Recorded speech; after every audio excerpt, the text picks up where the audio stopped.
Beleza, começou aqui. Bom, na aula passada a gente estava vendo, né, transformada de Fourier ainda. Hoje vai ser a última aula de transformada de Fourier, de fundamentos. Aí eu vou passar... Na verdade, a última aula foi a aula passada. Só vou dar uma revisada numa questão aqui e mostrar um último exemplo, mas agora, de fato, um exemplo prático. Vamos resolver uma equação usando transformada de Fourier, para ver para que serve a transformada de Fourier na prática. Bom, serve para muitas coisas, mas vamos usar ela para resolver uma equação diferencial, que é um uso mais interessante para a gente, né? Tem, claro, tem a análise dos filtros, que a gente pode fazer por transformada de Fourier e várias coisas. Eu vou passar uma lista para vocês fazerem com outras aplicações mais imediatas de transformada de Fourier, tá? E o que eu vou mostrar hoje, então, é uma aplicação direta para resolver uma equação. Eu escolhi aqui a gente resolver a equação da corda via transformada de Fourier, porque é um exemplo clássico e que funciona muito bem, é fácil de visualizar o que está acontecendo, e também é fácil de visualizar algumas limitações da transformada de Fourier. Vocês vão ver que muito do que eu vou fazer aqui é parecido com a equação de Schrödinger, né, da mecânica quântica.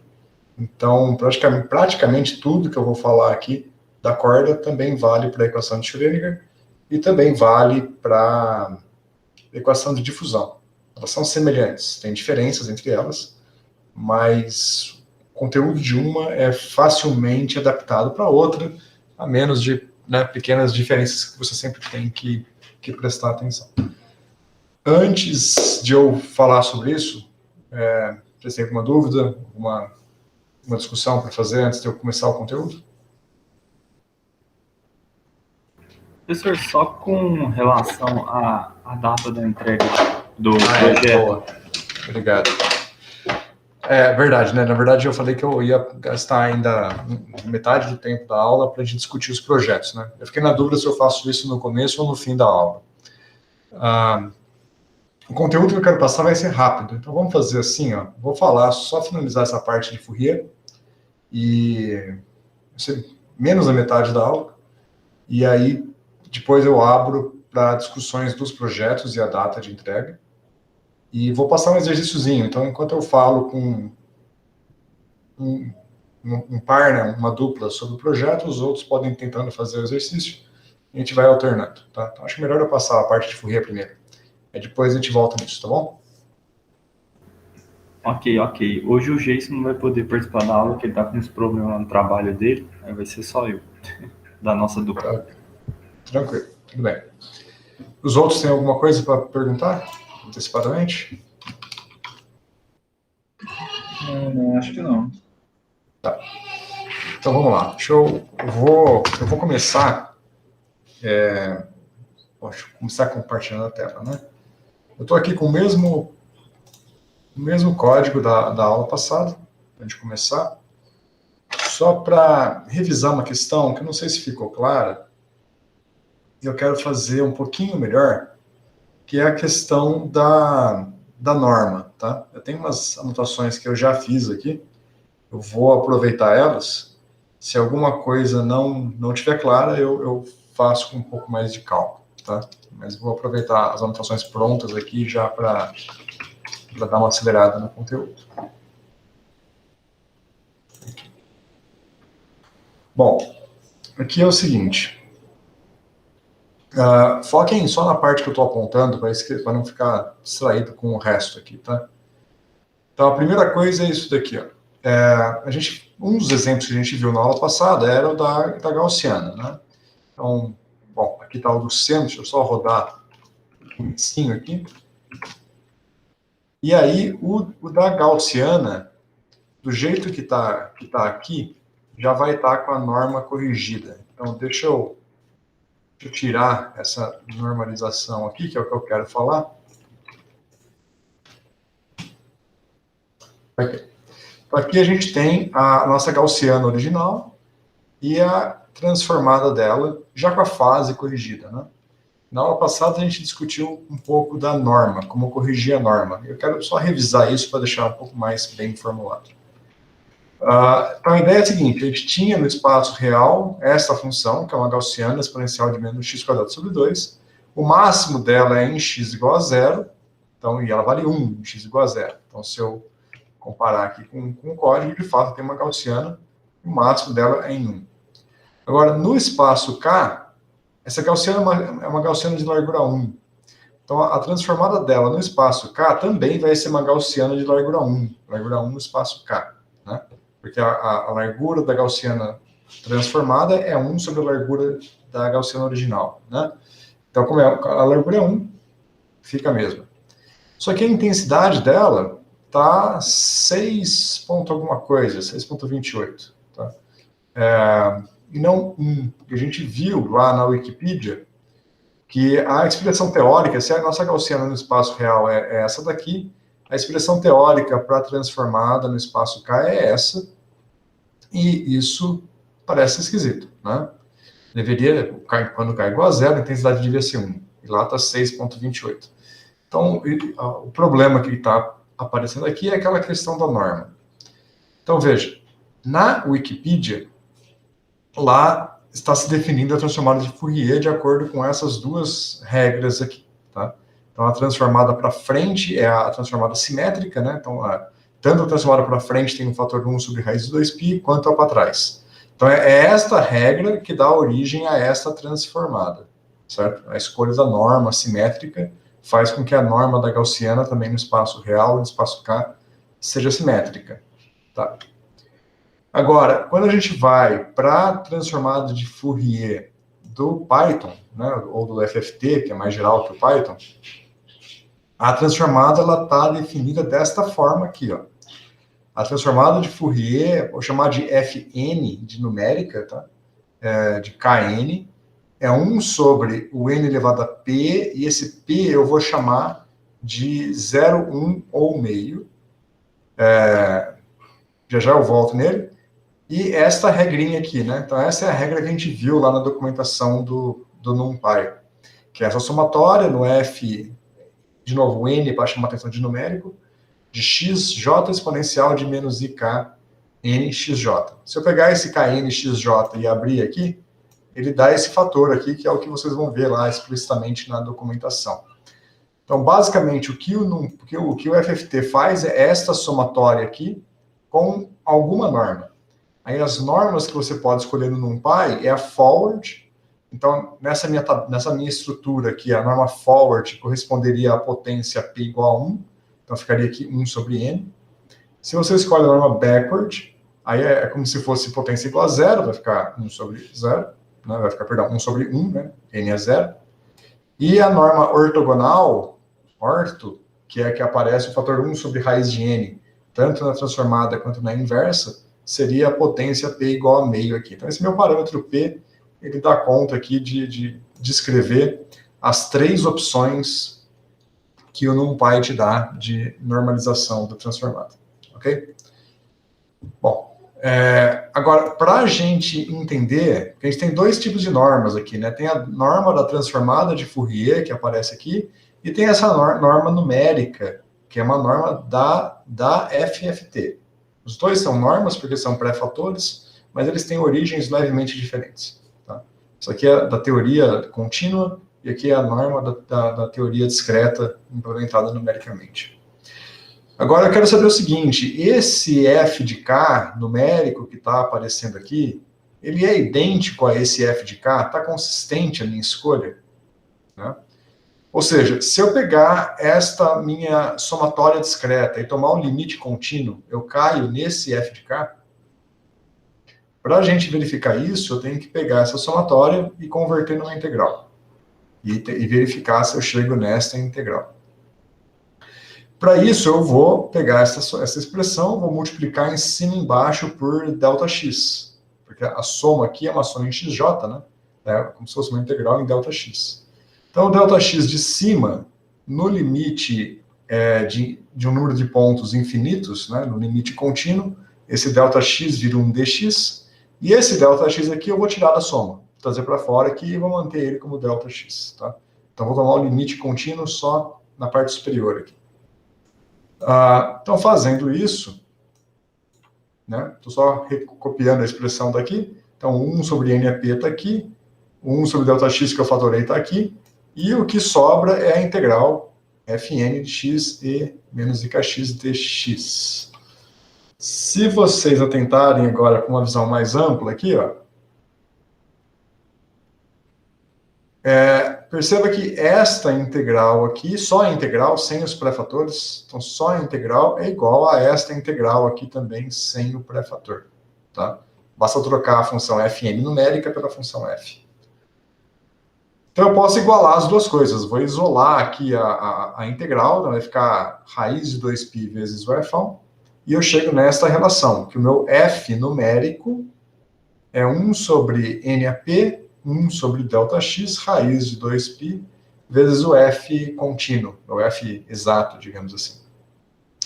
Então veja, a relação das normas do f numérico via FFT e a norma da transformada exata que a gente está acostumado, ela é tricada, né? Tem esse pré-fatorzão aqui na frente. É que eu vou inverter, eu vou isolar o f em termos do fn, e a gente chega na expressão que eu gostaria. Que o meu f exato, o f que está lá na Wikipedia, contínuo, digamos exato, ele é o f numérico vezes esse pré-fator. Então é um ΔX sobre raiz de 2π, vezes uma potência de n, onde n é o número de pontos, né? E a potência P depende se o meu FFT foi rodado no modelo, no modo backward, forward ou ortho. Ok? Ok. É que está aqui embaixo, a gente pode ignorar por enquanto. Então, o que eu vou chamar de correção da norma, né, de ajuste da norma, é esse termo aqui, que é n elevado a p, ΔX sobre raiz de 2π. Em particular, eu vou, por simplicidade, eu vou usar o NumPy na norma backward, nos exemplos. Aí a potência é 0, e esse n elevado a p dá 1. Então, a correção da norma é simplesmente ΔX sobre raiz de 2π. Ok? Então, vamos ver o que acontece. Então, eu vou definir aqui a norma, tá? Já está definido aqui no meu código. E o que eu estou vendo aqui é o seguinte. Então, para eu obter a transformada de Fourier correta, eu tenho que pegar a transformada numérica e multiplicar por essa norma. Então, vamos lá. Vou deixar lado a lado para ficar mais fácil aqui. Então, está aqui, ó. Eu defini a norma. Defini a norma nessa variável. Aqui eu faço a transformada de Fourier no modo backward. A correção da fase já estava aqui. E agora eu vou adicionar a correção da norma. Isso na transformada direta. Na transformada inversa é a mesma coisa, só que literalmente o inverso. Então aqui eu multiplicava pela fase, agora eu divido pela fase. Só que a fase ela tem que estar aqui dentro, porque ela depende de k, né? Esse cara é um vetor de k, então tem que ficar aqui dentro, na inversa. Na direta ela fatora, mas na inversa não. A norma é só uma constante, então a norma ela sempre fatora. Então eu vou pôr a inversa da norma aqui. Então aqui eu multiplico pela norma, aqui eu divido. Tá? Então quando eu faço isso, agora eu obtenho, eu tinha a gaussiana original, a transformada dela é outra gaussiana com norma igual a 1, corretamente. Então esse truque aqui de fato corrige a norma adequadamente. Sacaram? Tudo bem? Professor, Um pouco mais rápido do que... Pode falar. Não sei se eu entendi direitinho, mas quando você fez esse truquezinho aí da norma, ela se tornou basicamente 1, né? Ou não? Não. A transformada de Fourier ficou com intensidade 1, mas para ela ficar com intensidade 1, eu tive que multiplicar pela norma. Tá? Você não multiplicou pelo inverso da norma? Cuidado. Não, são duas coisas, né? Eu tenho a função gaussiana, certo? Que é essa daqui, o gzinho. Aí eu vou calcular o gzão, certo? E o gzão, se eu não multiplicar ele pela norma, o gzão é o que vai aparecer aqui. Se eu não multiplicar ele pela norma, ele tem intensidade 6,28, e deveria ser 1. Então está faltando a normalização dele aqui. Ok? Sim, ok. Então aqui eu estou pegando a transformada de Fourier e multiplicando pela norma. Então o que está aqui é essa expressão. O que está aqui embaixo é a próxima etapa, que é a inversa. Tá? Então, aqui, a primeira parte, essa norma que eu multipliquei, é para corrigir este cara aqui. Aí eu multiplico por IK, para tomar a derivada, e faço a inversa. Aí, se eu não multiplicar pelo inverso da norma, este cara vai estar errado. Uma vez que eu corrigi esse, eu estraguei esse. Então, agora eu tenho que dividir pela norma para este cara ficar com a norma correta. Tá? Veja que ele está aqui 2,5, está errado. O correto é meio. Então, eu tenho que dividir pela norma para ele ficar correto. Aqui eu fiz a dedução para a transformada direta, mas a inversa vai ser o mesmo processo. Vocês podem refazer a conta por conta própria, que é a mesma brincadeira, vocês vão obter exatamente o inverso disso para a transformada inversa. Sacaram? Agora, o que você está dizendo faz sentido, que é o seguinte, é aquela brincadeira que eu falei para vocês, né? Se eu sempre estou fazendo a transformada de Fourier nos dois sentidos, eu pego uma função de x, transformo para transformada em k, faço alguma manipulação do tipo multiplicar por ik para aplicar a regra da derivada, e depois faço a inversa. Então, sempre que eu faço a transformada direta e depois faço a inversa, tanto a norma quanto a fase cancelam, porque aqui eu multipliquei pela fase pela norma para calcular a transformada, e aqui eu dividi pela fase pela norma para transformar a inversa. Então, neste processo de ir e voltar, a fase e a norma se cancelam. Então, neste exemplo aqui, de fato, é algo que eu estou colocando que parece à toa, né? Mas porque eu estou fazendo sempre o caminho completo, indo e voltando. Agora, eu não vou sempre fazer o caminho completo. Na prática, na maior parte dos casos, a gente vai fazer uma parte dessa conta analiticamente, o que implica fazer no limite contínuo na maior parte das vezes, ou seja, com as expressões exatas, e a segunda parte eu vou fazer numérica. Então, quando você faz só uma coisa, só um sentido numericamente, você tem que verificar se a norma e a fase que você usou na conta analítica são correspondentes, né, se são adequadas para você fazer a inversa numericamente. Se elas não forem coincidentes, se as escolhas não forem adequadamente as mesmas, na parte analítica e na parte numérica, você vai ter um problema na fase e na norma. Então, é que aqui eu estou fazendo as duas coisas numericamente. Então, você acaba não percebendo, porque parece que sempre cancela. Tá? Mas no dia a dia, você vai sempre trabalhar, a maior parte, o que der para fazer analiticamente, você vai fazer analiticamente. E aí você tem esse jogo. Ok? Ok. Mais que isso, tem aquele outro exemplo que a gente tinha feito, que é o exemplo da convolução, que se você... Bom, a gente chegou a fazer a convolução? Não lembro. Eu cheguei a falar, mas não lembro se a gente fez. Eu acho que a gente não tinha feito, você tinha deixado pra gente tentar fazer. Ah, é verdade. Vocês tentaram fazer. Vocês tentaram fazer? Eu tentei, mas não deu muito certo, não. O que deu de errado? O meu gráfico... Se não me engano, você tinha mostrado o gráfico, mas eu não lembrava como que era. O meu, ele ficou... meio que oscilando, sabe? Entre os pontos positivos e os negativos. Tá. Bom, eu vou passar rápido isso daqui para a gente poder focar nos projetos, mas vamos pensar aqui só um segundo. Ó. No tablet, depois eu volto para o código. A ideia da convolução que eu passei para vocês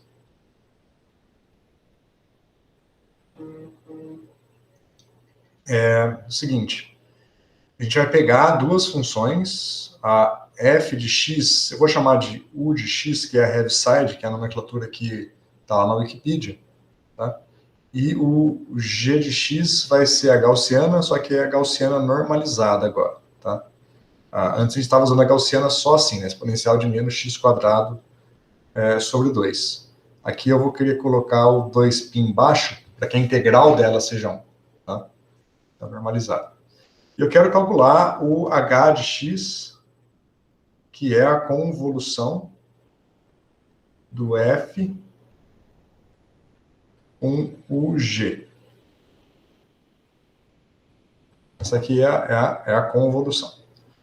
O que a Wikipedia vai nos dizer é que a transformada da convolução ela é raiz de 2π vezes a transformada do F e a transformada do G. Tá? Então, isso é o que a gente tira da teoria, tá? Dos fundamentos teóricos, matemáticos, né, no limite contínuo. Então, se eu quiser fazer a convolução numericamente, o que eu posso fazer é definir a função f e a função g numericamente, no vetores do NumPy, fazer a transformada de f, fazer a transformada de g individualmente, multiplicar por raiz de 2π, e aí calcular a inversa, porque aí a inversa do h, que é essa composição aqui, vai me dar o h de x sem eu ter que fazer essa integral, né? Fazendo via FFT, ao invés de fazer essa integral, que é a definição crua da convolução. Aí o que eu espero da convolução? Então, veja, a função f, que é a Heaviside, ela é a função degrau, que vai de 0 para 1, e a transição é em x igual a 0. Tá? E a gaussiana é a gaussiana. Agora, o que é a convolução das duas? Veja que é uma integral na qual a função f está fixa e a gaussiana está sendo deslocada. Né? Estou deslocando a gaussiana ao longo da integral. Então é fácil você pensar assim, imagina que a gaussiana está aqui, por exemplo, e a norma da gaussiana é 1, né? Ela está integrada para 1, a integral dela é 1. Então, se a gaussiana está aqui, o produto, vamos fazer o seguinte, a Heaviside é fazer o produto das duas funções e integrar elas, né? Só que variando a posição da gaussiana de acordo com o parâmetro x. Então, digamos que a gaussiana está centrada aqui, a Heaviside ela é 0 aqui, então o produto das duas dá 0. Então, quando o centro da gaussiana estiver nesse trecho do intervalo, o produto é trivialmente 0, então a integral dá 0. Então a convolução ela vai dar 0 uma boa parte do nosso domínio aqui. Assim, mais ou menos. Agora, quando a gaussiana está centrada nesta região aqui, digamos aqui assim, a Heaviside vale 1. Então, o produto da gaussiana pela Heaviside dá 1. E a integral da gaussiana é 1. Então, você fica aqui nesta região aqui, a convolução dá 1. Então, aqui é o f de x, aqui é o g, f de x', né? Aqui é o g de x menos x', e ali o outro g. Agora, e aqui é o h de x, né? Que eu estou plotando aqui, seria o h de x. Agora, quando a gaussiana está no meio do caminho, o produto da Heaviside gaussiana nessa região vai dar 0 e nessa região vai dar 1. Então, só vai contribuir para a integração metade da gaussiana. Aqui ela contribui inteira, né? Aqui contribui só metade. Então, quando a gaussiana estiver centrada em 0, a integral deve dar meio. Tá? E para outros valores de x, eu vou varrendo aqui, deslocando a gaussiana. Quanto mais a gaussiana entra, mais perto vai chegando de 1. Quanto mais sai, mais perto vai chegando de 0. Então, basicamente, o que a convolução faz é suavizar a função integral para ela ficar com uma cara assim. Ok? Então, isso é o esperado da convolução teórica. Agora, tem um problema aqui que, como a gente está fazendo FFT, a nossa função ela é periódica. Então, a nossa Heaviside não é exatamente isso. Ela tem uma periodicidade, né? Então, ela cai aqui e continua para cá, sobe aqui e continua para lá. Então, a nossa Heaviside, por estarmos usando FFT, a gente tem que sempre lembrar que por detrás é como se as coisas fossem periódicas. Então, a gente tem isso daqui. Ou seja, quando chegar aqui na borda, por causa da periodicidade, a Heaviside vai fazer isso aqui. Vai cair. E vai continuar lá na segunda parte aqui, né? Vamos pôr tracejado para ficar compatível aqui. E a mesma coisa aqui, ela vai dar uma subidinha e depois vai para a segunda etapa aqui. Então, a transformada de Fourier, a convolução numérica vai ter essas beiradinhas aqui por causa da periodicidade da Heaviside. Tá? Bom, por causa da periodicidade da Heaviside dentro da FFT. Agora, você obteve alguma coisa parecida com isso daqui? Alguém obteve? Não. Então, vamos ver. antes de mostrar o meu código pronto aqui, ó, só vou copiar o comecinho, que é igual sempre. Aqui eu estou definindo o número de pontos, o L, os parâmetros que definem o nosso espaço X e o K, como sempre. Vamos definir a nossa função f. X vai ser a heaviside x. E a função g de x vai ser a nossa gaussiana, agora com o fator raiz de 2π aqui fora. Ok? Bom, aí eu quero calcular o... desculpa, esse f de x aqui foi exagero, né? Agora, a transformada da gaussiana vai ser isso daqui, da heaviside, né? Só vou usar, para ficar compatível com as normas que eu escolhi lá em cima, vou usar o backward aqui sempre. E vou fazer a transformada da G também. Então, aqui, ó. Então, nesse momento aqui, eu tenho a transformada de F e a transformada de K. Eu quero compor o H seguindo essa regra que está aqui. Então, o H vai ser np.raiz quadrada, 2 vezes I, vezes F, vezes G. Então, com isso, eu tenho o H, que é a transformada desse produto aqui.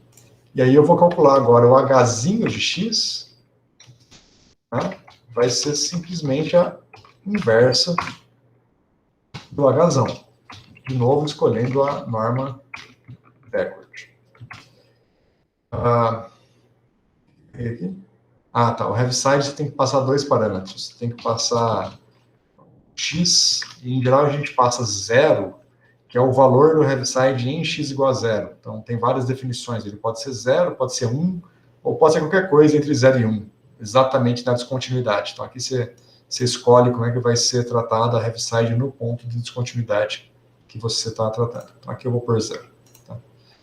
Então, tecnicamente, esse código aqui está fazendo exatamente o que a gente escreveu aqui cegamente, sem se preocupar com fase, sem se preocupar com norma. Tá? Transformei F, transformei G, multipliquei elas e tomei a inversa. Tá? Então, se eu fizer o gráfico desse cara aqui, ó, eu vou esconder a cela com a resposta aqui, e vou fazer o gráfico seguindo aquele código. Tá? Aqui eu escondi o meu código já com as correções. Então, estou fazendo o gráfico com o código cru, né? Então, veja, é isso aqui que a gente obtém. Então, aqui eu tenho a heaviside, né? Em azul aqui é a heaviside, em laranja é a gaussiana. Aí aqui, em azul é o módulo da transformada da heaviside, e em laranja é o módulo da transformada da gaussiana, que eu estou plotando. E aqui embaixo é o produto das duas, é o H, tá? O H de K, que é o produto de F com G, dá isso daqui. E aí, quando eu inverto o H de K para obter o H de X, eu obtenho isto daqui. Em azul, a parte real, em laranja, a parte imaginária. Agora, olhem para este resultado e para o que eu havia previsto que eu esperaria obter. Tá certo? Deu certo? Lembrando que aqui, em particular, tem que ir de 0 para 1. O que está errado? Ao contrário, o que mais? A questão da norma também. Em vez de ir de 0 para 1, está indo de 6 para 0. Né? Então, a intensidade está errada e o sentido está errado. Né? Então, esses dois problemas aqui são problemas que estão vindo da norma e da fase. Mas, olha que engraçado. A gente tinha aqui, eu estou fazendo uma situação semelhante ao que a gente fez antes com a gaussiana. Eu estou fazendo a transformada e a inversa. Aqui a gente não acabou de falar que quando eu faço a transformada, manipulo a transformada e faço a inversa, a norma e a fase não importam. Né? De fato, se eu pegar aqui a gaussiana, olha, aqui eu estou rodando a gaussiana com a correção da norma e da fase. Beleza. Vamos rodar, tenha em mente a cara desses gráficos. Vamos rodar agora o mesmo código sem fazer a correção da norma e da fase. Eu vou comentar e colar aqui, ó. Vou tirar aqui a correção do nome da fase, e aqui na inversa também vou tirar a correção da fase e da norma. Então aqui seria... Essa implementação aqui está igual a que eu fiz embaixo, praticamente, né? Defini uma função, fiz a transformada em inversa, só passando norma igual a backward, sem fazer correção de fase de norma. Só vou aproveitar e copiar esse trecho aqui, que eu vou precisar lá embaixo depois. Vamos ver. Ó. Então, o gráfico estava assim, certo? Veja, gaussiana de 0 a 1, e a resposta aqui da derivada dela de 0 a meio, e a inversa, perdão, o espaço K, assim, né? Uma gaussiana de intensidade 1, e aqui de intensidade meio. Vamos ver como é que fica. Oi. Desculpa te cortar. Me ocorreu uma pergunta aqui na hora que eu estava vendo. Quando a gente faz a transformada de Fourier inversa, não seria, tipo, passível da gente achar que a norma deveria ser conservada? Quer dizer, a norma não deveria ser conservada diante da operação? É isso que eu estou falando. Olha lá. Agora eu não fiz correção de norma. Certo? Eu editei o código para não fazer. Então aqui, ó, a gaussiana está indo de 0 a 1 e a derivada de 0 a meio. Tá certo. Olha só para esses dois gráficos. Tá certo. Sem fazer correção de norma de fase. Por quê? Porque eu estou multiplicando pela norma na fase na transformada e dividindo pela norma pela fase na inversa. Vai cancelar, é o que você está falando. Vai cancelar. Se eu vou e volto, cancelo. Só que se eu olho para a transformada no espaço K, mudou tudo, né? A intensidade mudou, apareceu a fase e tal. Mas se eu não me importo com esses detalhes, só me importo com o começo e com o fim, tá certo. Não tem o menor problema aqui. Né? Então, sempre que eu vou e volto, faço uma transformada para ir e uma transformada para voltar, a norma e a fase cancelam e insisto, é o que você está falando. Não precisava fazer isso daqui. Veja, obtive o mesmo resultado, se eu olhar só para o espaço X,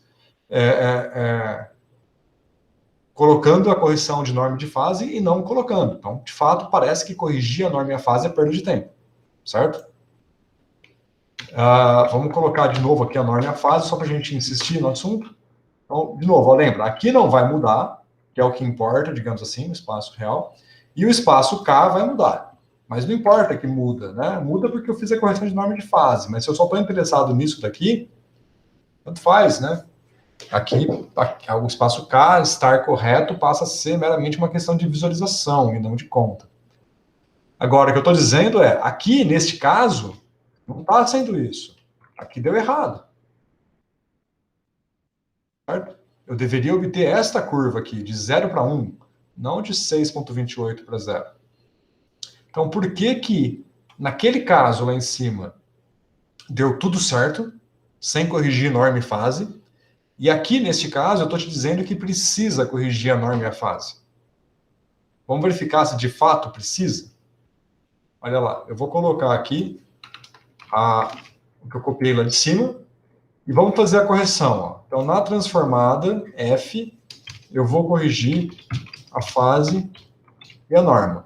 Tanto na transformada de F, quanto na transformada de G.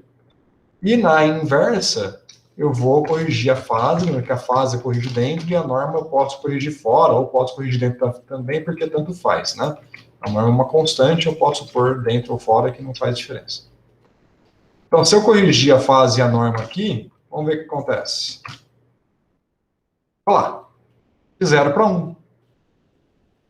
Deu certo. Então, agora a pergunta é, por que neste caso, eu tenho que corrigir a fase e a norma, mas lá no caso da gaussiana, só da gaussiana não precisava? O que está diferente entre esses dois casos? Esse caso é discreto? E o outro não é?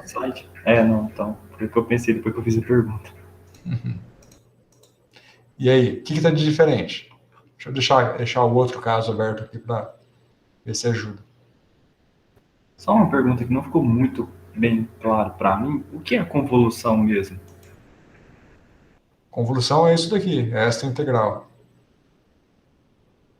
Convolução é uma integral na qual uma das funções está sendo deslocada.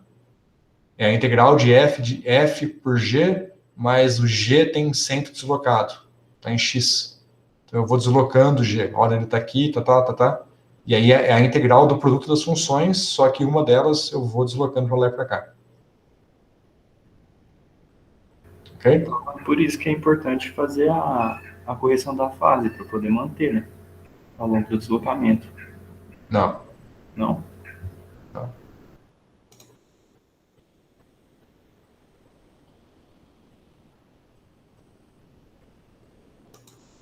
Alguém arrisca? O que está de diferente aqui para cá? Vamos no raciocínio do Hélio lá antes. Ele falou que a fase e a norma sempre cancela, porque eu multipliquei em um caso e dividi no outro. Isso vale aqui também? Aqui, ó. Aqui eu multipliquei pela fase pela norma, aqui eu dividi pela fase pela norma, por isso cancela. E aqui?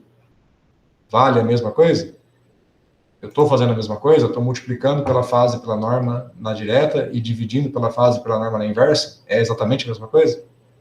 Na primeira você tá multiplicando 2 vezes, não tá? É. Na primeira, não, nessa daqui, né? Na convolução, né? É. E na inversa você só divide uma vez. É, exatamente. Aqui eu estou corrigindo a fase e a norma 2 vezes na direta. Aqui eu estou corrigindo uma vez na inversa. E aqui eu tenho 2 transformadas de Fourier. Tenho 2 transformadas direta e uma inversa. Eu converti F' em F'ão, G'zinho em G'zão, 2 diretas, mas compus o H e fiz só uma inversa. De Hzão para Hzinho. Então não cancela mais. Agora eu tenho 2 transformadas para lá e uma para cá. Sacou? Saquei. Então, neste ponto, quando você tem esta situação, agora sim, a fase e a norma importam. Se eu não corrijo, estava errado, vocês viram que deu errado sem corrigir. E corrigindo dá isso daqui, né? Mas a correção não é igual a outra, é uma correção, tem uma correção a mais aqui, por isso que ela passa a ser importante. Certo? Então ela é, veja, são os detalhes, né? Transformada de Fourier é cheia de picuinhas, cheio de detalhes delicados. E aqui é um deles. Se você vai 2 vezes e volta uma, você tem a correção da fase, não é importante. Mesma coisa quando eu falei da questão do cálculo analítico, né? Se eu faço a transformada de Fourier direta analiticamente, trabalhando algum problema, e só vou pegar uma expressão analítica teórica, que eu calculei exatamente, e vou fazer a inversa dela numericamente, por algum motivo, ou vou pegar a analítica, vou manipular numericamente a analítica, multiplicar por IK, fazer alguma coisa, e depois eu vou só fazer a inversa numericamente, também não está assimétrico, né? Porque a analítica tem uma certa fase e norma, e a inversa vai ter outra. Então, eu tenho que fazer correções de fase e norma também. Então, é sempre necessário vocês fazerem isso que eu fiz aqui na página anterior. Eu tenho que comparar a estrutura que eu estou trabalhando. Eu tenho que ter uma documentação verificando se as coisas que eu estou fazendo são consistentes. Então, se eu fiz a transformada analítica seguindo esta expressão, será que a inversa numérica, no limite contínuo, dá essa daqui? Tipo, as minhas transformadas numéricas têm que ser compatíveis entre si e têm que ser compatíveis com as expressões analíticas que eu estou esperando obter. Tá? Quando eu faço um jogo que parte analítica, parte numérica, que é o mais comum. Tá? Então, vocês têm que ser, essa continha que eu fiz aqui é algo que vocês precisam reproduzir e fazer por conta própria, sempre que for fazer a transformada de Fourier, atentar para esses detalhes, senão acaba perdendo fatores aí, e acaba errando normas, acaba errando fases que são importantes. Ok? Bom, vamos lá.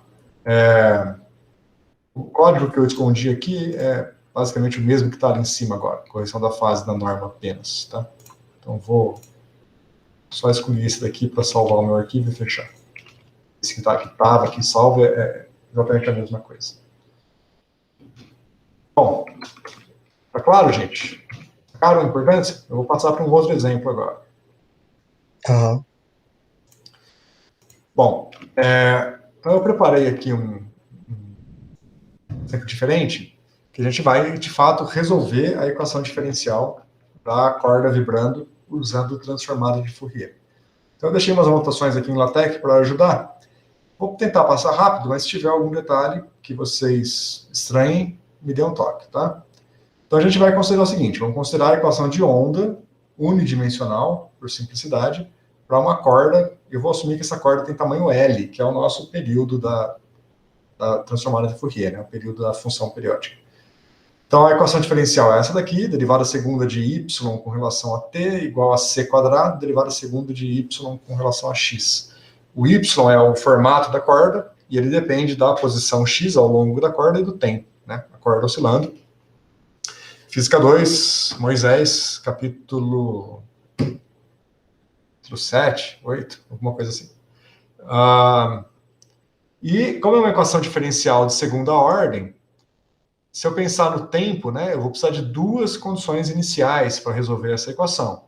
Que é basicamente, imagine, como é que você põe uma corda para vibrar? Você dá um formato inicial para ela e solta, né? Você pode dar um formato inicial e uma velocidade inicial.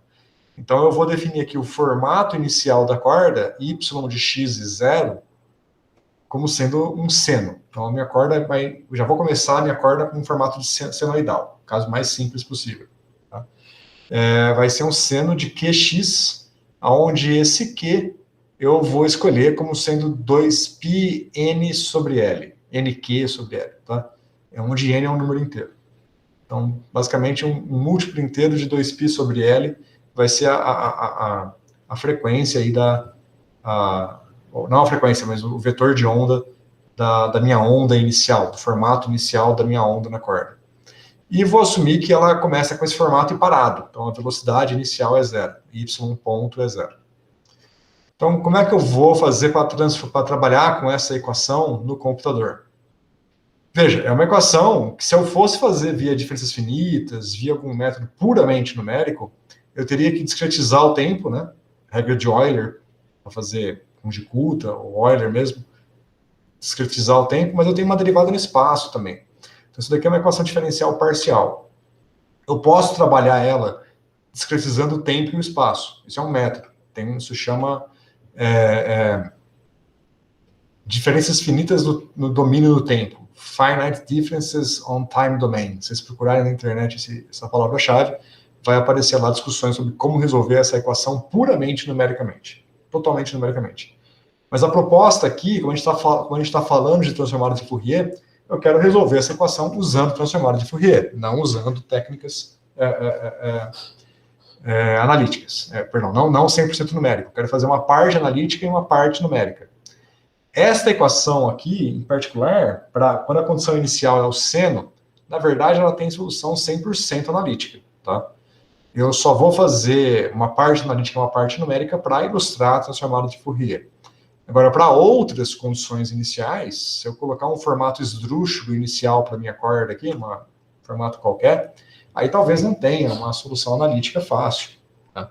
Ou se a minha equação complicar um pouquinho, eu começar a bagunçar um pouco essa equação aqui, falar que a velocidade da onda na corda, em vez de ser uma constante c, é uma velocidade que depende do trecho da corda, ou seja, como se eu tivesse a minha corda fosse várias cordas amarradas, cada uma com uma densidade diferente, aí isso vai refletir que a velocidade da onda na corda, o c, depende da posição, né, na corda, depende do x. E aí já começa a complicar, tá? Então tem várias possibilidades que podem acontecer aqui de complicações. Então, apesar do exemplo que eu vou dar ter solução analítica, as técnicas que eu vou apresentar para resolver a parte numérica, elas são bastante genéricas, tá? Então, o que eu vou fazer? Eu vou pegar esta equação e as condições iniciais e vou tomar a transformada de Fourier analítica delas. Então, o que eu sei? Eu vou tomar a transformada de Fourier na coordenada x. No tempo eu não vou mexer. Então, a transformada de y vai ser o yzão de k e t. E aqui eu tenho a transformada de y de novo, mas aqui eu tenho a derivada segunda com relação a x e minha transformada é de x para k. Então, a derivada segunda, segundo as regrinhas que tem lá na nossa tabela de transformadas, a derivada segunda vai em menos k². Então, esse lado aqui fica menos, aqui eu só fatorei o K para dentro, junto com o C aqui, vai ficar menos CK ao quadrado, y de K e T, né? Transformada da derivada é IK elevado à potência da derivada vezes a transformada de y, que é o que está aqui. E por conveniência, CK eu vou chamar de ωk, frequência angular das oscilações, né? Ok. E a condição inicial vai ser a transformada do seno, que a gente já viu, foi o primeiro exemplo que a gente viu, vai dar mais ou menos meio deltas em K igual a mais Q e K igual a menos Q. E a outra condição de contorno, o y ponto, vai ser o y ponto de K, era zero, continua zero, né? Transformada de zero é zero. Então, essa aqui são as mesmas equações, só que transformadas para o espaço K. Então, veja, fiz a primeira etapa analiticamente. Agora, interessante é o seguinte, essa equação aqui, ó, segunda derivada de y com relação a K igual a menos ômega y, é a equação do oscilador harmônico, né? Vai ser um oscilador harmônico diferente para cada K, mas se eu fixar, pensa no K como sendo um parâmetro, é a equação do oscilador harmônico. E aí a solução a gente conhece. Y de K e T é uma amplitude AK, que agora depende de K, né? É uma equação para cada K. Cosseno de ômega K, o ômega depende de K, porque ele é CK, vezes o tempo, mais uma fase φK, que também depende de K, porque, de novo, é uma equação para cada K. E agora basta a gente usar as condições iniciais para encontrar a amplitude A e a fase φ para cada K.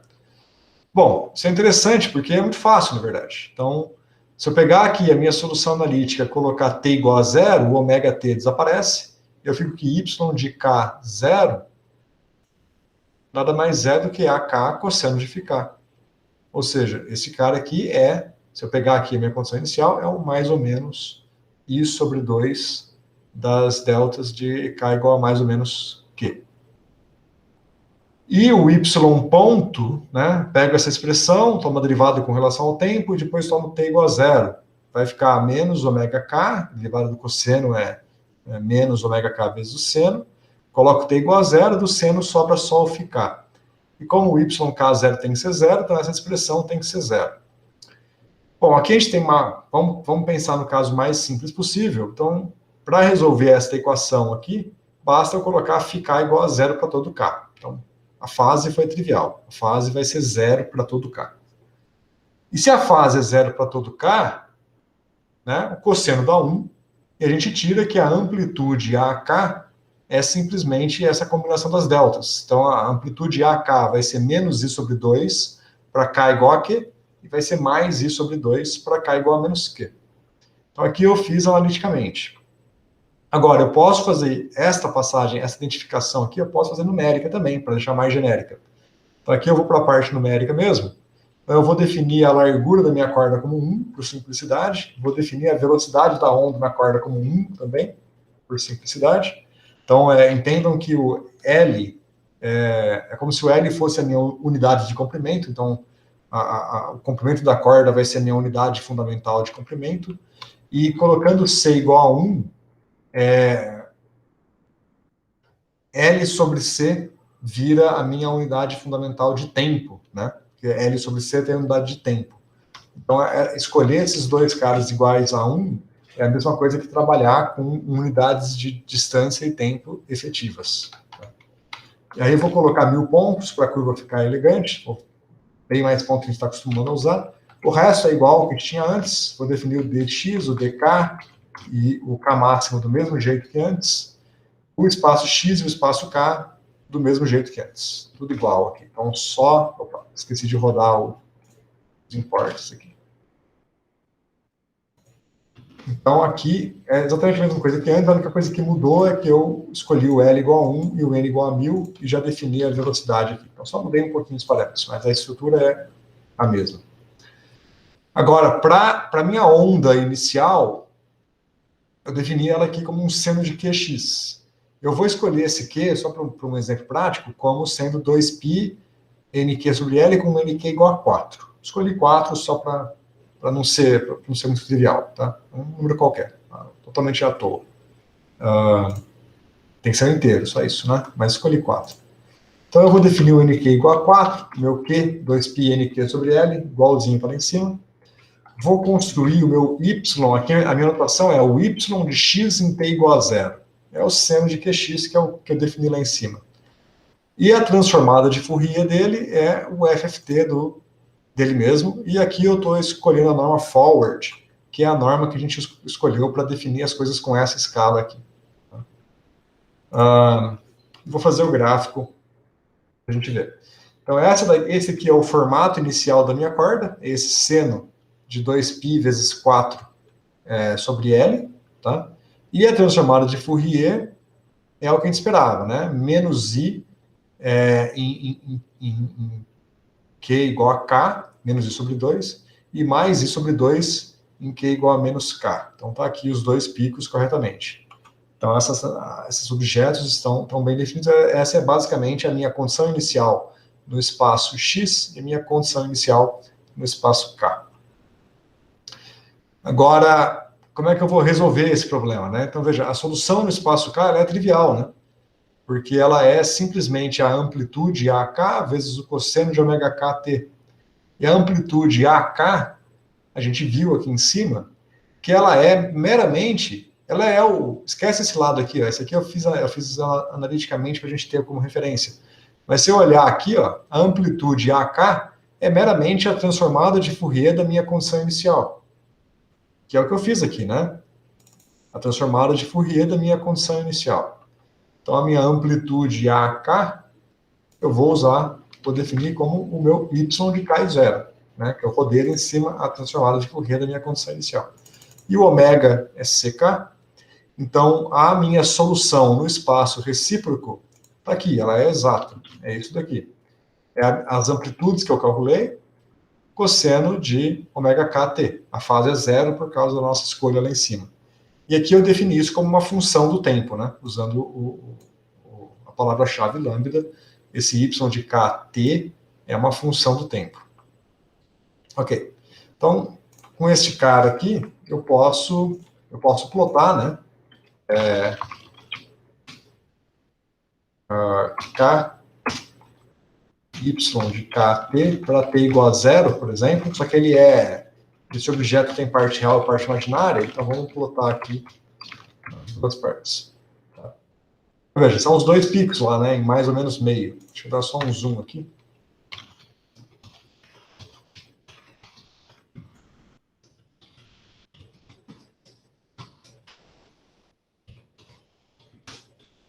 Para mostrar os picos corretamente. Aqui eu não estou fazendo aquele gráfico de barrinhas, estou fazendo um gráfico mais trivial, por isso que fica um pouquinho diferente. Em vez de fazer o stem, né, estou fazendo esse daqui. Depois eu volto a colocar o stem. Agora, isso aqui é para t igual a 0. Bom, vamos pegar o stem que fica mais bonito. Eu vou copiar daqui, ó. Fica mais fácil. Vai ficar muito feio. Isso aqui é o y t para t igual a 0. T igual a 0. Ó, tá aqui. Então, tá aqui. Essa é a solução no espaço K para t igual a 0. Agora, se eu avançar no tempo, vou pôr aqui um tempo bem pequenininho, 0,1. 0,1 acho que exagerei, não dá para ver o que mudou. Vamos pôr 0,5. Olha só. O gráfico parece o mesmo, mas olha a intensidade. Não está mais em mais ou menos meio, está em 0,15. Né? Esse cara está descendo. Então, se eu continuar aumentando aqui para 0,1, olha lá, desceu, inverteu. Por quê? Porque a solução é as amplitudes iniciais, mais meio menos meio, vezes um cosseno. Então, as amplitudes estão subindo e descendo, estão oscilando. Aqui eu estou vendo essa oscilação, mas rodando passo por passo. Para a gente visualizar isso melhor, eu fiz uma animação. Bom, aqui está o código da animação, depois eu mando para vocês. O stem, ele é meio chato de trabalhar com animação, tá? Tem tag, depois eu mando outros códigos de animação para você que são mais eficientes, mais rápidos. No caso do código, para usar o plot tipo stem, não tem muito jeito, eu tenho que fazer um plot inicial aqui fora, depois dessa função animate, que vai plotar cada frame da animação, eu tenho que refazer o plot inteiro. Então eu dou um clear, que vai limpar a imagem, clear access, né, que vai limpar a imagem como um todo, e aí tem que refazer o plot para o instante de tempo TI, né, T índice I do vetor T. E o tempo eu vou criar um vetor tempo aqui que vai de 0 a 1 com 100 pontos, então vai ter 100 frames. Tá? E o comando de animação está aqui embaixo. Depois na minha página tem a explicação de como é que funciona esse comando de animação, e tem códigos de exemplo lá também, tá? Então, se alguém quiser tirar dúvida, a gente vê depois. E eu vou mandar esse código para vocês também, se vocês quiserem. Então, aqui eu vou rodar. Ele é um pouquinho lento por causa desse lance de ter que ficar fazendo plot o tempo inteiro. Tem maneiras de você manipular a animação sem fazer o plot o tempo inteiro, mas simplesmente deslocando os pontos. Aí é mais eficiente. Mas no caso do stem, não tem como. Ou até tem, mas é bem complicado. Aí eu achei melhor fazer o plot o tempo inteiro. Então, demora aqui, rodou já. Então tá aqui, ó. Essa é a solução do espaço K. Então, aqui é o Y de K e T como função de K, e o tempo é basicamente a passagem do vídeo, né? Então, a minha condição inicial começa aqui em cima e vai oscilando para cima e para baixo, tanto no positivo quanto no negativo, sempre com fases inversas, porque a gente começou com o seno, né? E sempre imaginário, né? Veja que o azul, que é a parte real, está sempre igual a zero. Então, só o imaginário sobe e desce. Bom, isso daqui agora, mas isso aqui é a solução do espaço K. Eu não quero a solução do espaço K, eu quero a solução do espaço X. Então, eu tenho que pegar agora, para cada instante de tempo, fazer a inversa dessa transformada aqui. Tá? Então, o que eu vou fazer? Eu vou pegar a minha função y de K e T e vou tomar a inversa dela com a mesma norma que antes. Tá? E aí, isso é uma função do tempo. Então, para cada instante de tempo, ele coloca aqui o valor do tempo, calcula o y de K e T para aquele instante de tempo e aí toma a inversa. É uma função também. E vou fazer uma animação também do mesmo jeito. Essa aqui é mais simples, veja, que eu começo com um plot em branco, e aí, em vez de refazer o plot, eu simplesmente redefino quais são os dados do plot. Isso aqui é bem mais eficiente para fazer gráfico, tá? Então, lá em cima eu falei, por causa do comando stem, eu tive que refazer o plot dentro de cada frame inteirinho, e aqui não, aqui basta eu atualizar os pontos com o comando setData, é bem mais eficiente. Rodou já, tão mais rápido que é. Então aqui eu tenho a minha corda vibrando com a minha condição inicial. Lembra que a minha condição inicial era o seno, né? Vamos voltar aqui. Ó. Essa era a minha condição inicial. E agora ele vai oscilando. Sacaram? Tudo bem por enquanto? Passei bem rápido, gente, porque eu vou passar, vocês vão fazer um exercício muito parecido com isso. Então aí vocês voltam aqui no vídeo, pegam o meu código, dão uma olhada para adaptar, mas estou passando rápido para a gente acelerar aqui. Alguma dúvida? Por enquanto, não. Tá. Vou só mostrar um outro caso, mas não vou mostrar o código, porque eu vou passar esse caso aqui como exercício. Tá? É praticamente o mesmo código, tem pequenas... não preciso esconder isso aqui, não. Vou mostrar só o vídeo. De baixo para cima aqui, que é mais fácil. Olha aqui. Aqui é uma outra situação.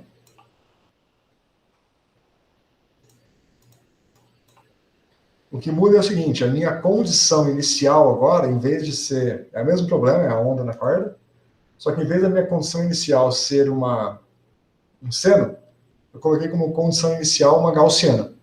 Tá? Um pico aqui na origem. Aí, quando eu faço a transformada de Fourier da gaussiana deu isso daqui. Tem oscilações porque eu não fiz correção de norma de fase. Mas igual a gente viu, neste caso aqui, como eu estou fazendo uma transformada para ir e uma para voltar, eu não preciso fazer a correção de norma de fase, a não ser que eu queira melhorar a aparência desse gráfico aqui. Então aqui eu não estou fazendo a correção de norma de fase, porque não quero perder tempo. E aí eu tenho a evolução temporal né, o gráfico aqui, dessa equação, da equação da corda, no espaço recíproco, para esse formato inicial. Agora, como eu falei, né, essa equação aqui, ela para cada ponto K, é basicamente um oscilador harmônico. Então, o que eu vou ver aqui é cada ponto desse daqui subindo e descendo, como se fosse um oscilador harmônico independente. Agora, o que é interessante é que a frequência de oscilação é ω igual a CK. Então, para cada K, eu tenho uma frequência diferente. Então, alguns pontos vão oscilar mais rápido, outros vão oscilar mais devagar, e é isso que dá a dinâmica, em geral, da corda no espaço K. Vou passar aqui com a mão primeiro, vocês vão ver, os pontos estão mudando. Se vocês é mais fácil vocês perceberem que o que está acontecendo é um oscilador harmônico para cada ponto K, se vocês olharem para os pontos aqui do centro. Olha os 2 ou os 3 primeiros do centro, eles vão simplesmente descer e subir como se fosse um oscilador. Tá? Se olhar para o geral, é difícil de perceber isso. Eu vou dar um play aqui. Olha lá. Olha o do centro, sobe, desce. Sobe e desce. E quanto mais longe da origem, mais rápido é a frequência, então fica uma oscilação bem, bem intensa. Então isso daqui é a oscilação geral da corda no espaço K. E no espaço X, que é basicamente a transformada de Fourier para cada instante de tempo daquela brincadeira, eu vejo o pico se separando em 2. Tá? Aí ele vai e volta por causa da periodicidade. Né? O que vale aqui, pensem nisso aqui, só até ele chegar na borda. Esquece a volta, porque a volta é consequência da periodicidade. Mas é o pico se abrindo em 2. Sacaram? Então, o exercício que eu vou passar para vocês é vocês pegarem este código, que eu vou mandar para vocês esse primeiro aqui da corda com condição inicial igual ao seno. Eu quero que, o primeiro exercício vai ser, vocês vão pegar este código aqui e adaptar ele para a gaussiana, para ter essa curva aqui. E eu quero que vocês façam isso fazendo a correção da norma, da fase, para este gráfico ficar mais bonitinho.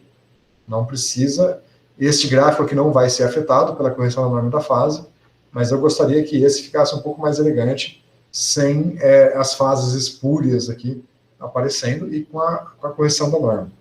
Aí, esse gráfico corrigido, com a norma e a fase corrigida, o que eu devo ver é uma gaussiana alargando e abrindo, tá? Ao invés de ver essa loucura de oscilações aqui que é difícil de acompanhar. Tudo bem? Tranquilo, senhor. Beleza. Aí vocês vão ter aí o feriadão para discutir isso, tentar fazer e estudar um pouco do que eu passei aqui. Tudo isso que eu falei está lá no livro de Isaac Wang, os fundamentos, né? E o que não tem lá é a equação da corda. Aí tem no Moisés todos os detalhes de como resolver ela.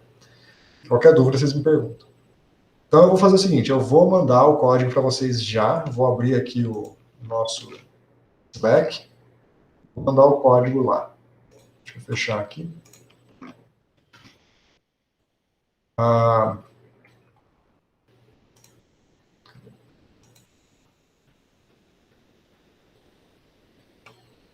Então vou mandar aqui no geral.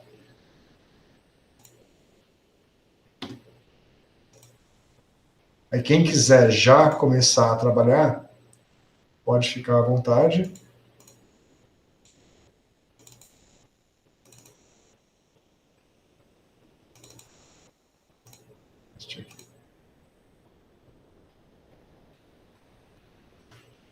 Só vou passar uma instrução aqui.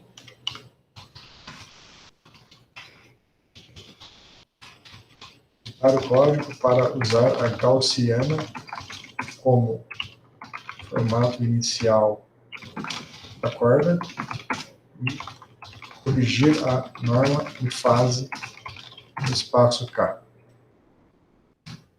E vou mandar o código também de exemplo da transformada de Fourier que a gente trabalhou aqui. Esses dois códigos podem ser úteis se vocês estudarem tudo isso. Aqui. Beleza, tá aqui os dois códigos, então quem quiser baixar e tentar fazer o exercício de converter as coisas para o espaço K, por favor, fique à vontade.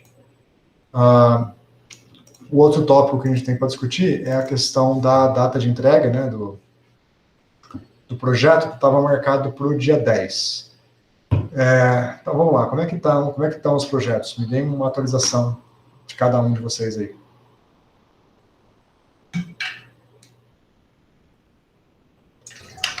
Então, senhor, eu e o Geis conseguimos implementar o Verley lá, fizemos direitinho, e agora a gente está respondendo passo a passo o que o senhor mandou para a gente lá, né? Então, Que casos que vocês rodaram? Rodou a só gente, o Terra?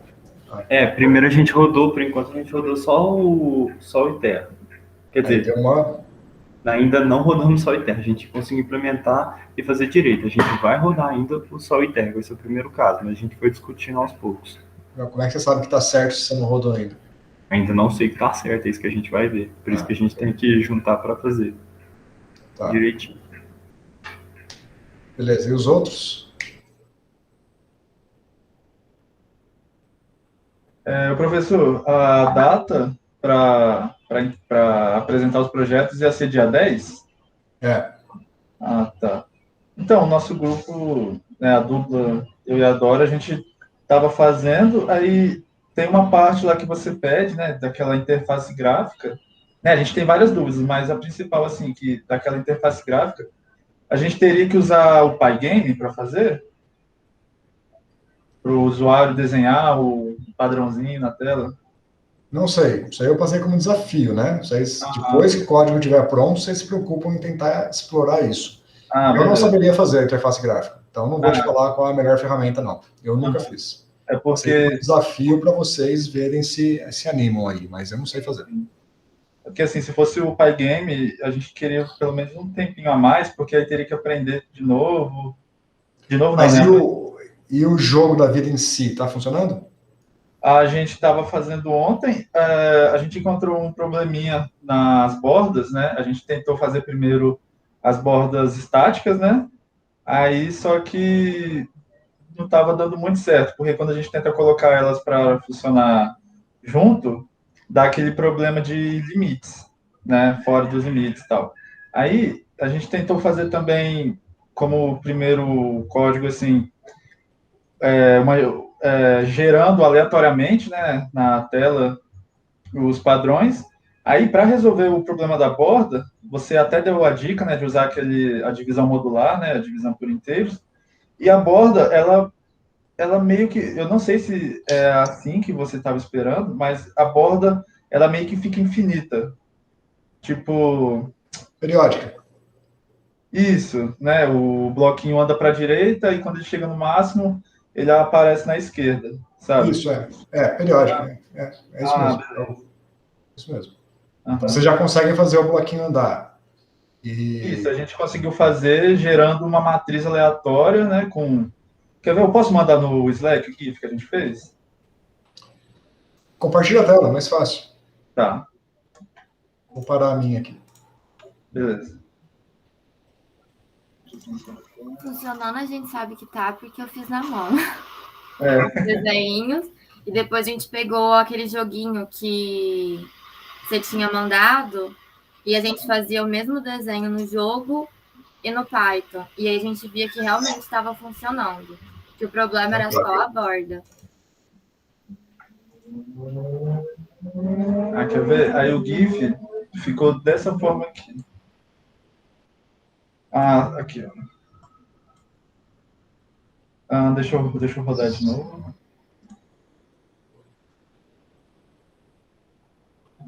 Né? Aí a gente colocou para 180 gerações. Aí funciona, tá vendo? Esses bichinhos aqui, eles são imortais, né? Eles não morrem. E tem aquele efeito da borda, né? Que eu tinha te falado. Aqui eles vão andando, aí chega no máximo, eles aparecem aqui na esquerda. Tá ótimo. Deixa eu ver o código? Então, o código tá meio feio ainda. Aqui, Como é que vocês fizeram?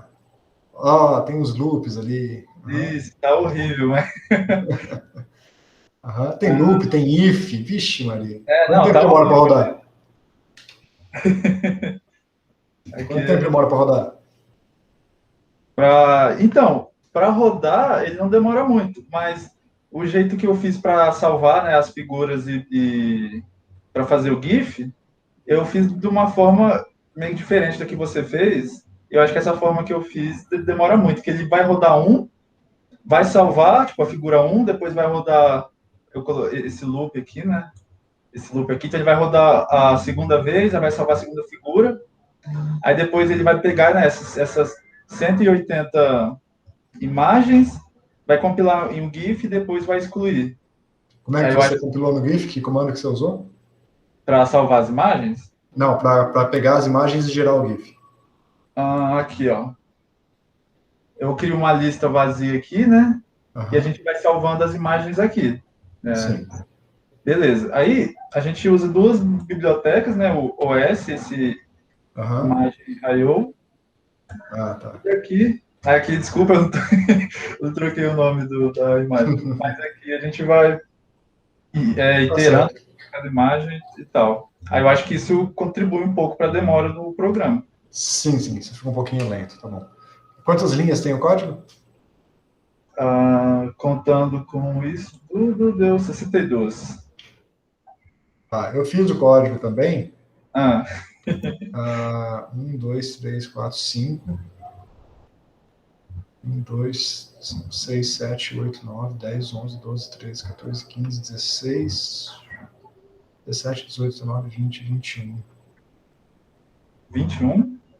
22, 23, 24, 25, 26, 27, 28, 29, 30, 31, 32, 33, 34, 35, 36. 36 contando com a animação. Qual é a metade?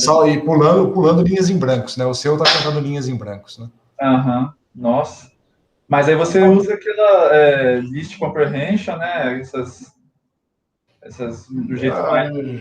Não tem comprehension, não. Tem a palavra-chave que eu usei várias vezes aqui, mas acho que vocês não pegaram. Convolução. Agora, convolução de que com o que, né? Esse que é o truque.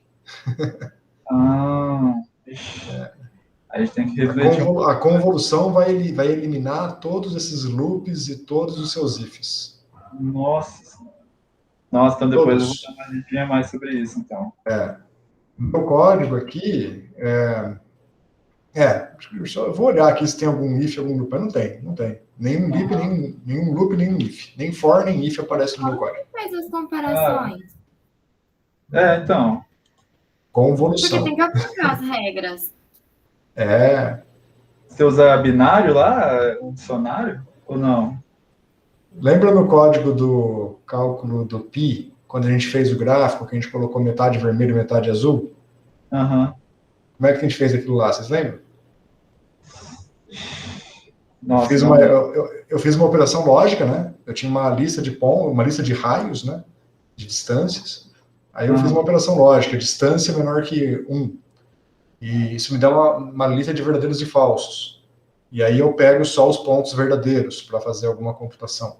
Basicamente usei isso para aplicar as regras. Aí não precisa disso. Ele faz tudo com o broadcast do NumPy e aplica a regra no mapa inteiro instantaneamente, em paralelo. Entendi. Eu não sei como eu não implementei do jeito de vocês, eu não tenho ideia de quão mais rápido mas é muito mais rápido. Só que eu não tenho uma noção de escala para dar. Tá? Mas aquele caso era só 1 e 0, não era?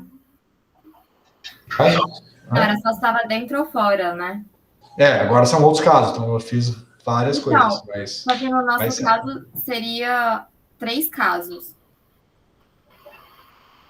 Sim, no meu também, igualzinho. São 3 casos. São 3 linhas de código. Teria que fazer 3 vezes essa operação de true ou false. Isso, uma para cada regra. Entendi. Beleza, então. Mas assim, eu vou entregar o jogo depois, tá? Vou deixar vocês sofrendo. Depois que vocês apresentarem, eu mostro o código pronto para vocês verem a diferença. Ok. Não vou mostrar antes, não. Só mostrar a minha animação aqui, ó. Vou compartilhar minha tela, só para vocês verem. E aí vocês tentam, para ter uma ideia da escala, tá? Porque eu estava verificando, assim, o que era viável numericamente. Vocês rodaram um mundo 90 por 90, né? Isso. Eu rodei um mundo, sei lá quanto aqui, 900 por 900. Nossa. Aqui ia demorar bastante bom. Ia demorar um tanto, né? Então eu vou dar o play, mas fiz a mesma coisa que vocês, condição periódica e condição inicial aleatória. Olha lá. Deixa eu aumentar a tela. É difícil de ver, né? Tá muito pequenininho. Eu fiz para testar só o desempenho, tá? Mas em termos de visualização é pior, porque fica muito pequeno, você não vê o que está acontecendo. Então, o mais legal é rodar com um mundo um pouquinho menor para você conseguir ver os sprites, né? Conseguir ver os objetos tendo uma dinâmica. Mas aqui por detrás a rodar? Você apertar o Enter e aparecer a animação. Bom, são duas etapas, né? Eu tenho a etapa a animação, eu fiz parecida com o que eu mostrei agora. Uhum. Vamos fazer em duas etapas. Eu vou comentar aqui a animação, para a gente ver o quanto tempo demora o código em si, tá? Deixa eu pegar aqui no meu celular, porque eu acho que não é tão instantâneo. Então eu começo aqui vou dar um play e ligar o cronômetro aqui no celular para medir o tempo.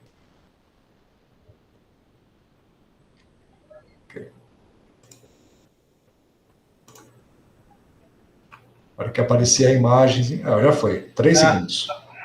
Nossa.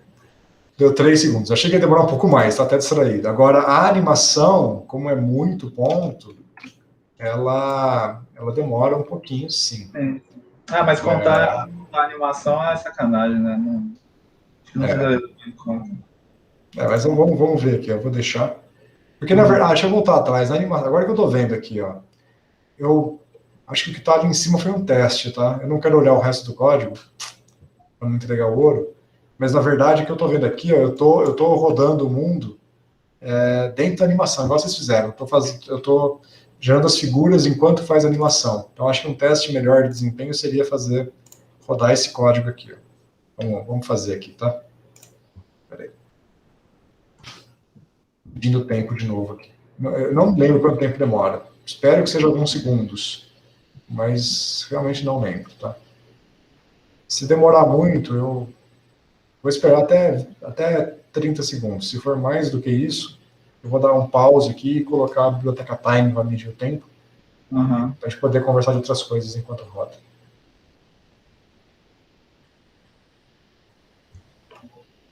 Esse terceiro parâmetro que você coloca aí no módulo random do NumPy, ele já gera, então, essa matriz N por N, aleatoriamente, né? Isso. Tá. Então já é diferente. Já ajuda bastante aqui também. Vou fazer assim, eu vou colocar aqui o P0 time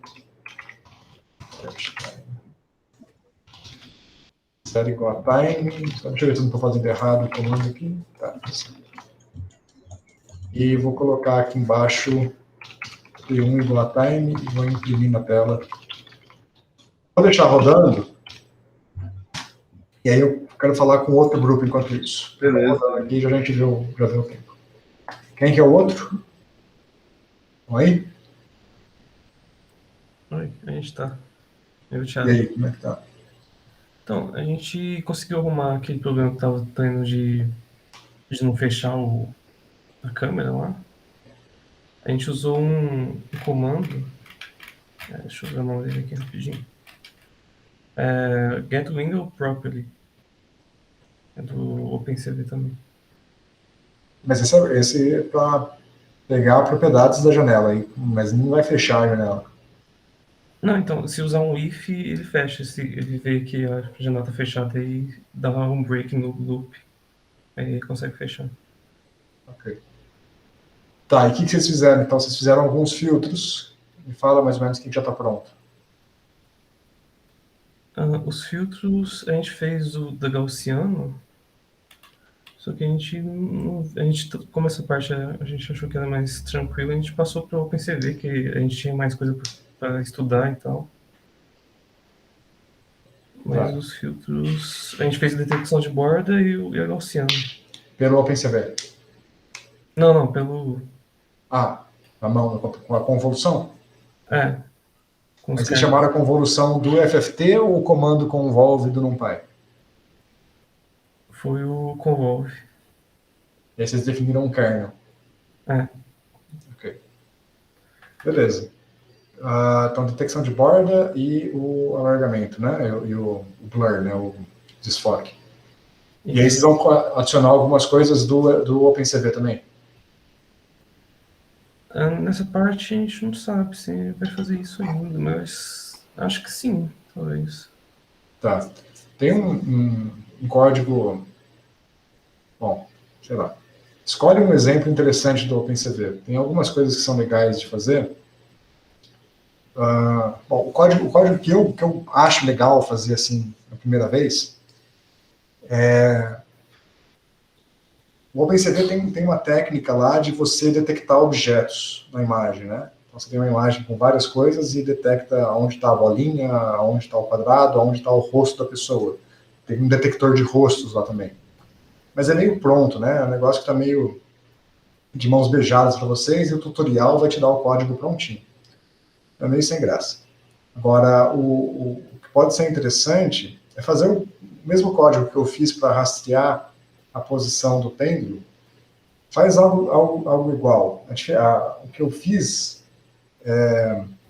você pega a imagem da câmera, aí você pega um objeto, por exemplo, uma tampa de uma caneta, que é um objeto que tem uma cor com uma intensidade bem destacada, né, o azul, ou pode ser qualquer outro objeto. Aqui eu tenho uma garrafa laranja, mas é muito grande. Algum objeto com uma cor forte, bem intensa e bem definida e diferente da cor do background, né?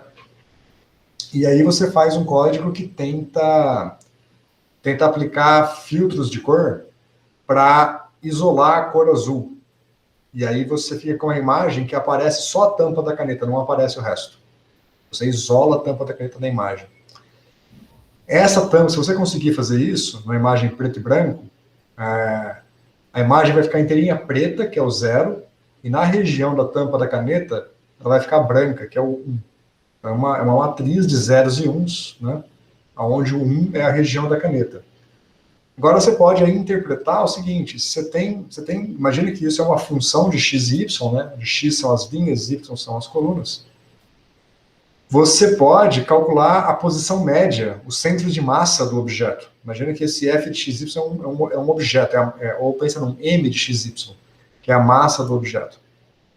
Então você pode calcular o x médio e o y médio, que é basicamente esse m de xy, que é a matriz de zeros e uns definindo o objeto é os uns, né?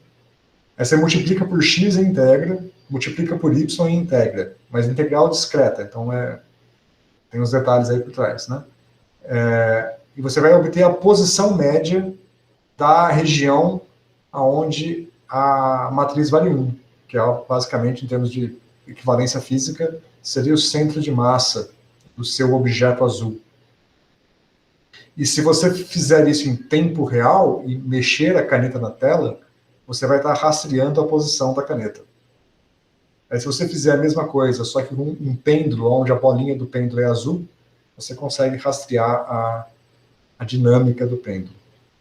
Isso é um exercício razoavelmente simples, dado que você já consegue capturar a imagem e já aprendeu a fazer algumas manipulações nela com o OpenCV.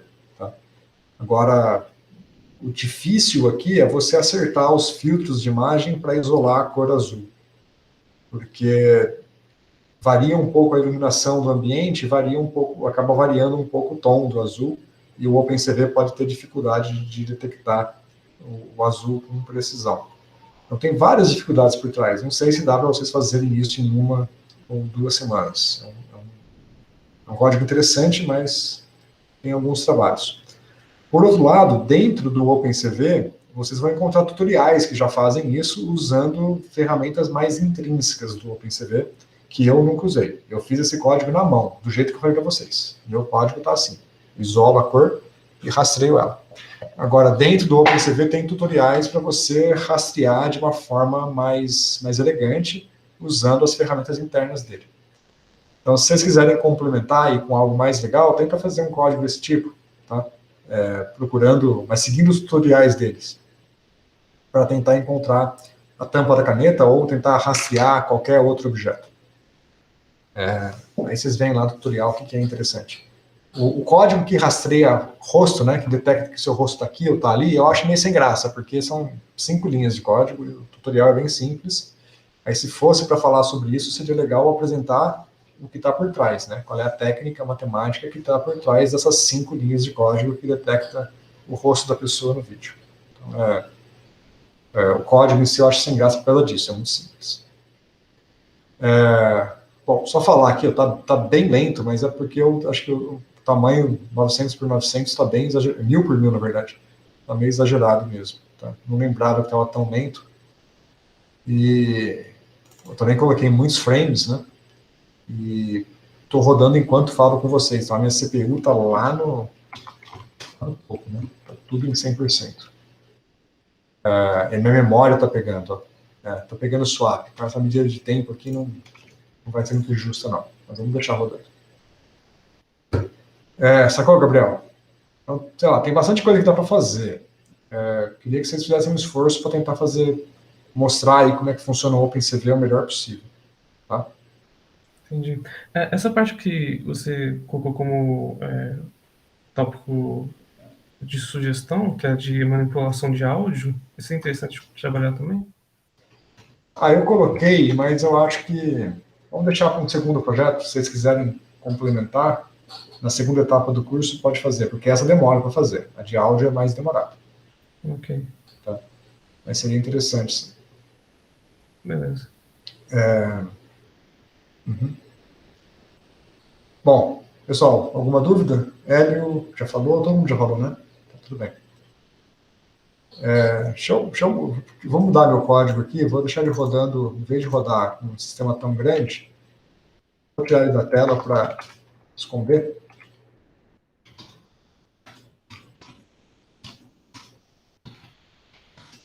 Vou rodar ele com o mesmo tamanho de vocês aí, 90 por 90.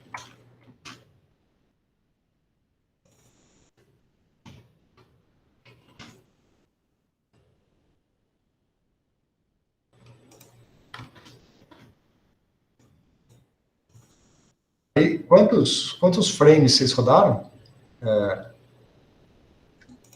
A gente salvou 180 imagens. 180. Então aqui também estava exagerado, né? Então vamos rodar aqui 180 imagens, 90 por 90.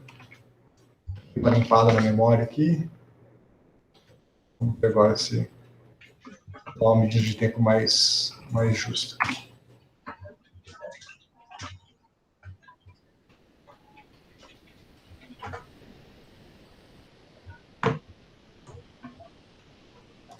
Aí, rodou, deu 10 segundos. Tem ideia quanto tempo demora o seu? Demora mais de 10 segundos, com certeza. Ok. Professor, essa imagem aí, você usou aquele PLT, P-Color Mesh, ou foi o IM-Show? IM-Show. Ah, tá. Eu não gosto do P-Color Mesh, tá? Ele é muito pesado. A diferença dos dois é que o IM-Show ele vai gerar uma imagem, o gráfico em si, a parte de dentro aqui do quadrado, deixa eu apontar aqui que está mais fácil. O gráfico aqui, a parte interna do quadrado do IM-Show é um PNG, tá? Uma figura mesmo. E aí os eixos são vetoriais, é texto vetorial, traços vetoriais e tal. Só a imagem em si é um PNG. No P-Color Mesh, é tudo vetorizado.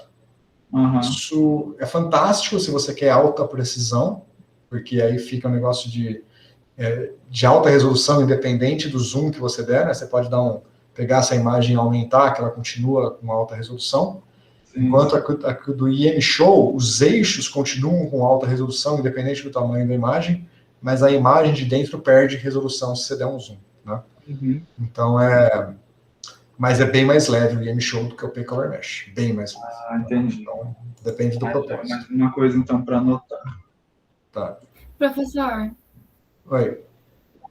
Quantos loops você usou? Nenhum.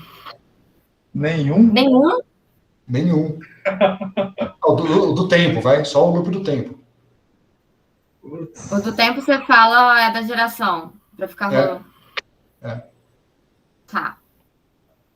Então, só para mim saber quantos que eu tenho que diminuir. Todos.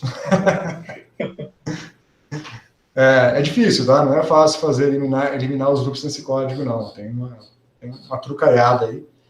Eu já soltei outras palavras-chave aqui na conversa com o Gabriel. Ele usou o NumPy Convolve 2D e definiu um kernel. É isso que vocês têm que fazer. Agora, que kernel? E o que diabo é um kernel? Conversa com eles, ok? Beleza. Então, fiquem os desafios para tentar entender. Bom, gente, então é o seguinte. Data de entrega. Aparentemente, do jogo da vida está encaminhado. Do Verlet, eu não sei, né? Vocês não rodaram, então estou um pouco preocupado, porque tem bastante dificuldade aí para terminar. E o das imagens, me parece que tem coisa que dá para fazer a mais, mas a base já está pronta, né? É uma questão agora de fazer mais coisa. Então, vamos fazer o seguinte, ó. Como a semana que vem tem o feriadão, a gente vai ter aula só na sexta. Então, vamos deixar para o dia 17 os trabalhos. Mais que isso não dá, senão a gente se enrola na segunda parte. Tá? Então, vamos deixar os trabalhos para o dia 17. E aí, na semana que vem, no dia 10, eu vou passar uma listinha. Eu vou passar a lista em 2 etapas. Tá? Vou passar uma etapa para vocês entregarem no dia 10 e uma etapa para entregar no dia 15. 2 exercícios curtos. O primeiro foi esse que eu já mandei no Slack, que é para vocês simplesmente editarem o meu código e usarem a condição inicial como uma gaussiana. O segundo, que eu vou pedir para fazer no dia 15, vai ser pegar o código do pêndulo que você já tem, né? A dinâmica, vocês têm, né? Fizeram? Esqueci se eu passei a dinâmica do pêndulo como exercício. Passou. Passei, né? Então, vocês têm a dinâmica do pêndulo amortecido, forçado, as diversas opções de dinâmica do pêndulo, né? E eu quero que vocês façam a transformada de Fourier da conta numérica. Se for um pêndulo com pequenas oscilações e sem amortecimento, a solução vai ser tipo seno, então a transformada de Fourier vai dar os 2 picos, né? Agora, se a gente começa com grandes oscilações, a solução não é um seno. Como é que é a transformada de Fourier para grandes oscilações? Vai ser 2 picos só ou vai ser outra estrutura? E se eu tiver amortecimento, como é que vai ser a transformada de Fourier? Então, são várias funções. Vocês vão basicamente pegar o código do pêndulo que você já tem e vão fazer transformada de Fourier e fazer o gráfico com essas diversas condições. E aí eu vou preparar a lista informando para vocês quais são as condições que eu quero que vocês testem. Mas a ideia vai ser sempre a mesma. Rodar o código do pêndulo, pegar a saída numérica, fazer a transformada de Fourier e fazer o gráfico. A questão é os detalhes dessa brincadeira. Tá? E os detalhes eu passo na lista. Tudo bem? Beleza. Então, são dois exercícios bastante simples. Acho que não vai ter muita dificuldade. Aí no dia 17, vocês apresentam o que vocês obtiveram nos 3 projetos. Não tem que ser uma apresentação muito formal, tá? Não precisa fazer uma apresentação em PowerPoint gigantesca e tal. Quero que vocês façam, se quiser fazer alguma anotação no PowerPoint, só para ilustrar mais fácil alguma coisa, façam. Se não, exibam o código e expliquem o que vocês fizeram e os fundamentos que estão por trás, tá? No caso do jogo da vida, como que vocês aplicaram as regras, quais são as regras e como que vocês aplicaram as regras, né? E a dinâmica, e a animação e tal. No caso dos planetas, explicar o método de Verlet, explicar as condições iniciais e ilustrar os resultados e as manipulações que vocês fizeram e os teoremas, as leis de Kepler, como que vocês verificaram as leis de Kepler, né? Então, basicamente, apresentar os detalhes do código e os detalhes dos resultados obtidos. Pode ser bem informal, tá? E no caso das imagens, também, mesma coisa. Apresenta o problema que vocês estão fazendo, o resultado e como que vocês fizeram. O que é o convolve, o que são os kernels, o que esse comando está fazendo. Dá uma ideia geral de como as coisas funcionam. Beleza? Se quiserem fazer um PowerPointzinho para ilustrar melhor, fiquem à vontade. Mas eu deixo à vontade para vocês fazerem bem informal a apresentação. Beleza? Beleza.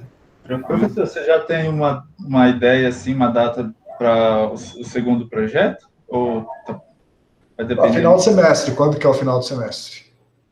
Acho que dia 6 de novembro? Não lembro. 20 de novembro? Eu acho que é 6 de novembro. 6, né? Eu não tenho certeza. Fim das aulas, 6 de novembro. Então, 5 de novembro. Ok? Não, eu perguntei quando você vai falar sobre o segundo projeto, como para fazer. Ah, sim. Ah, tá. Definir o segundo projeto. Entendi. Ah, vocês apresentam no dia 17, na aula seguinte a gente já discute. Ah, beleza, então. Ok? Beleza. Então é isso, gente. Bom, uma semana, né? Até a sexta que vem. Aproveitar o feriado e descansar um pouquinho. Até. Bom final de semana. Até mais. Vocês também. Até mais, senhor. Até mais. Ah, professor, Oi. eu queria pedir desculpa por chegar atrasada, mas eu fui tomar vacina. Aí Ah, parabéns. bateu o horário e aí eu não tinha como reagendar de novo. Não, tudo bem. Prioridade. Se preocupa não. Não estou muito preocupado com atrasos. Tá tudo gravado as aulas, não tem problema. Tá bom, obrigada. Tchau, tchau. Tchau.